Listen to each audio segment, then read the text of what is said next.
98.1 KZE. It is MK with you. Couple minutes after 4 on your Monday, and I am really happy to be starting out my week this way.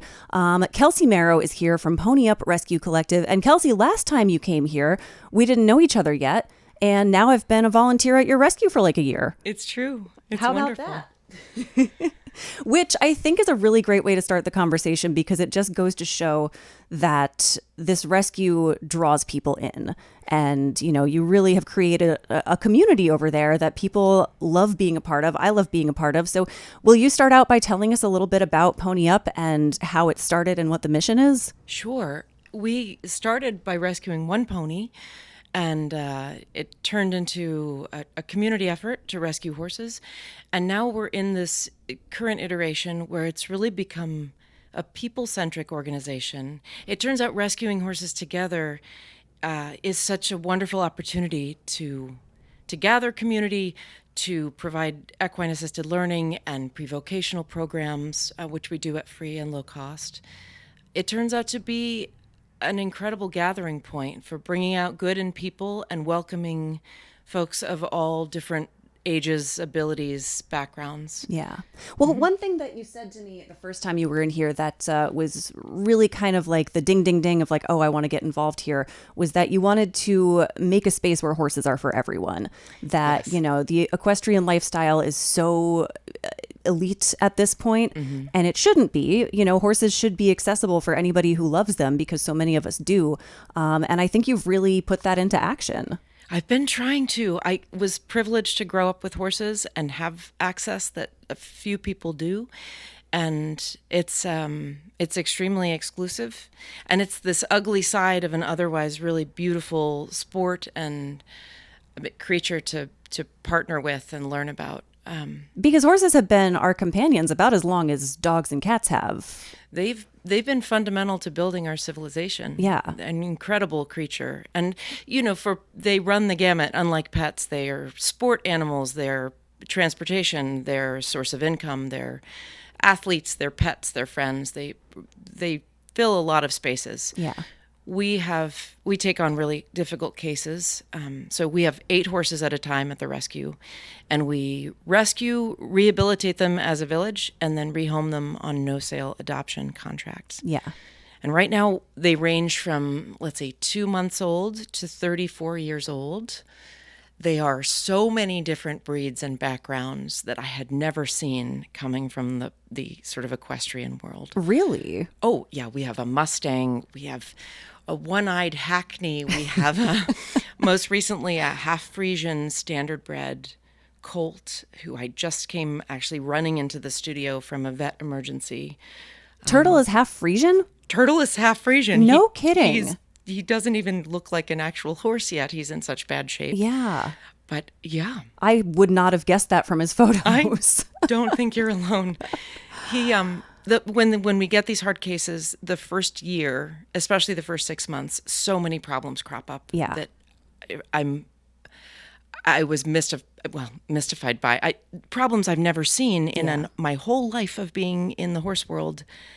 Rescues are a whole nother ballgame. Yeah, because these are incredible. animals that have been severely neglected, often abused, you know, coming from the slaughter pipeline, you know, really like unwanted horses. And, you know, as we've talked about, horses are very expensive to keep and maintain. So when someone decides or, you know, falls on hard times and cannot care for a horse, oftentimes they're just kind of left to die, unfortunately. It's an auction to slaughter pipeline. So there's a supply problem in the U.S. of way too many horses from overbreeding, from economic circumstances. There are many reasons, but they filter through the auctions through a network of kill buyers who amass them.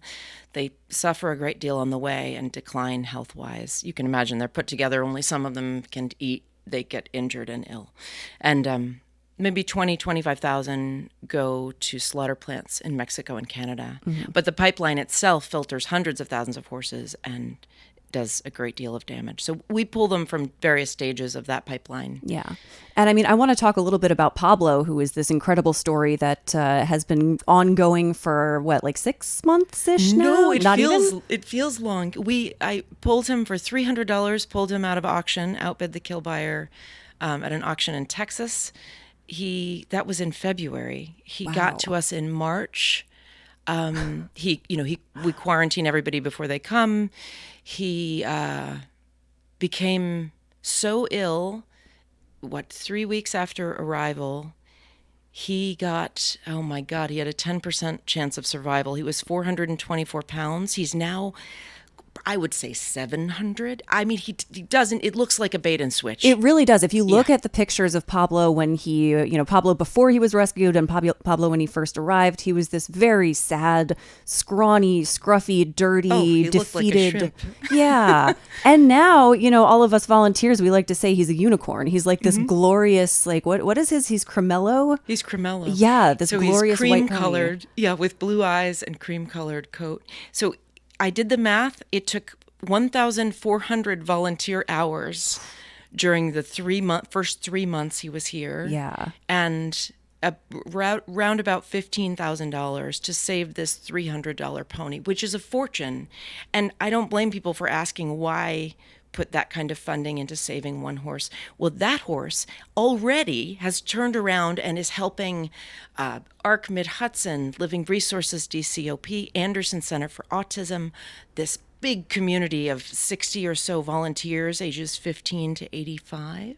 Yeah. So he is already giving back in huge ways, and he's going to go on and help many hundreds of people. Yeah. I mean, we talk about making horses accessible and about, pre-vocational training. Like, you are providing direct access to these groups from organizations, like you said, like the ARC and Anderson Center for Autism, where these folks who otherwise probably would not have an opportunity to work with horses get to come in and have literally hands-on time with these rescues. And did I see Pablo got painted the other day? He got finger painted from head to toe, about 8 people.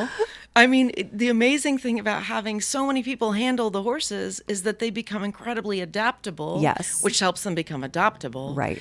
And so this little sick baby who came in is now completely comfortable being handled by all manner of people who've never seen horses before. Mm-hmm. And we all gathered around and actually painted him 8 different colors. And I want to say, you also, I've seen you work with the groups, and you do a wonderful job of, explaining safety procedures and making sure that, folks are prepared to, approach horses respectfully and correctly to, reduce risk. But it's so much of it is also on these ponies being so well socialized. And on that note, we had a surprise baby who, from literally day 0 of her life. Second surprise baby. The first one was a mule. And this one, we had a geriatric starvation case who came in, and nobody, even our wonderful vets at Millbrook Equine, nobody thought she could possibly be pregnant. She's 25. She was skeletal, had to be on an IV before she made it to us. And a month before she gave birth, we realized it wasn't just a hay belly. And she gave birth in the sunshine to the most beautiful red and white paint filly named Dandelion. Because she popped up among the dandelions like a weed in the sun. So perfect. Yeah. And I mean, really, it was crazy because I was, lucky enough to be around for Mabel's early days. And then it was like, wow, Mabel's really gaining weight back fast. Yeah. Wow, Mabel's really gaining weight back fast. We kept saying that hay belly is really something. Surprise, Dandelion. And this filly has been, handled by a whole variety of folks since her first breath. And how is she? I haven't seen her in a couple of weeks. I've been busy, but she is the friendliest baby I've ever seen. And not, the great thing is she's equally friendly with you, with a complete stranger, with me. She just loves people because she's had so many good experiences. Yeah. The only prerequisite for getting involved at this rescue is goodwill. You don't need to be able to do anything special. You don't need to have ever seen a horse before. Yeah. It really coming with goodwill is the ticket. Yeah, exactly. And as we've been talking about, these coming from rescue backgrounds, like socialization is such an important piece of the puzzle. So if all you physically can do or all you're comfortable doing is just like petting a horse and hanging out and talking quietly to it, that's amazing. Yeah, you're still building a library of good experiences for them to go forward into the world thinking that humanity is on their side, which a lot of them haven't known. Absolutely. We do have a big chance for people to come over. Yeah, let's talk about it. Yeah. Well, I'm really excited. We're having our 3rd annual Sip and Saddle Barnside Benefit on Saturday, September 26th from 4 to 7, open to the public. We have $50 tickets, and that's the standard ticket price. We also have community tickets for $25. There's going to be music. Let's see, a photo booth, tents, wonderful food trucks. You'll get to meet all the 8 rescue ponies that we've talked about. And we'll have special cocktails named after our one of our original rescues, Sherman. So we'll be serving the Shermanator. The goat, as they say, Yeah. Sherman. He's our one-eyed, snaggletooth little 34-year-old driving pony. And he would be the one, if you have ever seen Pony Up out at one of the events in the community. Sherman is kind of your ambassador pony, right? He is. Yeah. He's the gateway pony. Yeah. And I mean, I think the Sip and Saddle fundraiser is a wonderful thing because it's a great way to start your journey being involved with the rescue. It's a wonderful time to come down and, as you said, meet the ponies and meet some of the volunteers and meet Kelsey, see what the vibe is like. And at the same time, know that you're donating to a really great cause and helping to support what you guys do. And I think a lot of the folks who started around the same time as me started because they came to that event, right? Yeah. We pulled in, quite a few people got to know us there. We have, a couple hundred people come to it, and we get business owners, politicians, press, community members, just people really come out of the woodwork for it. So it's a nice gathering. It's a nice mix of people. Yeah. And it's an amazing event, and it's definitely an important event for a nonprofit like yours to put on, but it's a little bit expensive to put on an event like this. It is. So I know in that vein, we are currently looking for businesses to sponsor, to be headlining sponsors for the Sip and Saddle event. And tell me about how that works and what that kind of does. Well, we're looking for community-minded businesses to partner with at the event. It's a great chance for businesses to gain visibility, to strengthen their civic engagement, and to directly connect with potential clientele, because it's such a community building event. All of the proceeds go directly to our programming and our horses. We are a 501c3, so everything is deductible. And you can see the real effect of every dollar that goes to us, because it all gets turned into healthy, happy horses serving people. It's people helping horses helping people. Yeah. And it's really a full circle. And you can follow us online. You can be there in person and volunteer. You can support us as a business or as an individual. You can donate and sponsor. There's a lot of ways to get involved. There are many ways to volunteer. Yeah.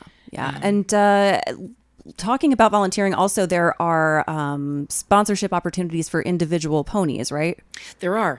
We try to make it so that sponsors have the feeling that they have a pony of their own, and we do custom access.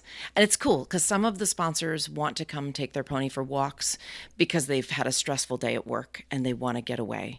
And some people want horsemanship lessons. I'm happy to impart anything I know, and it's a learning environment, and so if people want custom lessons and classes, we do that. Some people come to decompress. Other people come to just do quite a bit of horse handling.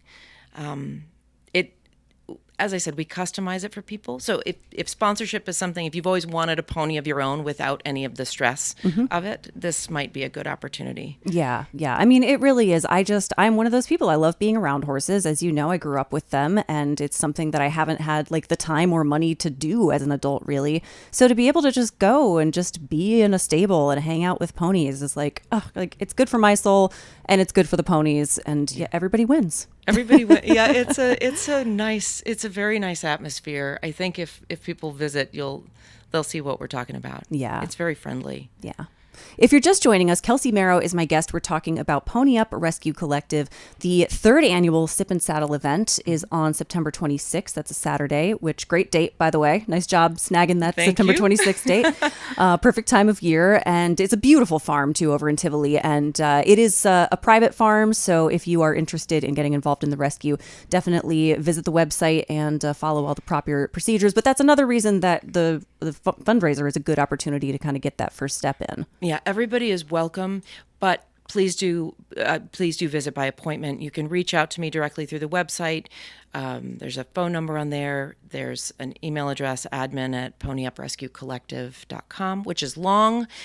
the short website is ponyyuprc.org. And as I said, everybody's welcome. There are tours twice a month. There are volunteer opportunities 6 days a week.